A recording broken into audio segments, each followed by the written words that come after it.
मकामुल हिजाज़ में अज़ान मश्क करने के लिए, यानी मक्का वाली अज़ान मश्क करने के लिए चंद उसूल को याद कर लेना ज़रूरी है। उसमें से ये है कि हर कलिमा, शुरू वाला पहला वाला कलिमा पस्ती से इसकी शुरुआत होगी और बुलंदी पे जाके इसकी इख्तिताम।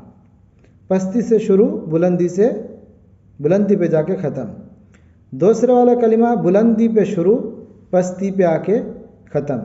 मिसाल के तौर पर अशहदु अल्ला इलाहा इल्लल्लाह,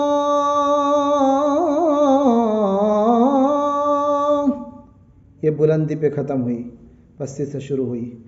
दूसरे वाला अशहदु अल्ला इलाहा इल्लल्लाह,